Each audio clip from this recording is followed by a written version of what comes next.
I'm going to be showing you how to remove the controller board out of this Kenmore range. The first thing we always want to do is disconnect power first. So we've already done that. Next, we're going to take a look at the back. So we'll rotate our unit here. Now we're going to remove the screws on the perimeter, and I have 6 for this unit. And for our last one over here, I'm going to be holding this metal frame from the bottom so it doesn't fall. And you want to be very careful because this is sheet metal. It is very sharp and it will cut you. Now at this moment, it's a good idea to take a picture so that you can remember where all of the wires go. Now that we have our picture, we'll go ahead and disconnect the wires individually, one at a time, and we're just wiggling them out. So a little pull, wiggle. Don't pull too hard, just lightly.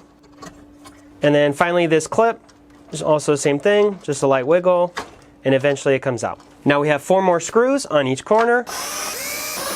And for my last screw, I'm going to go ahead and hold the unit in. And there we go, the controller board is free. I'm not going to show you the installation process as it is the exact same, but in reverse. If you're interested in finding out exactly how we fix these boards, check out this video next. If you found this video helpful or useful, hit that like button, subscribe for more content, and thank you for watching.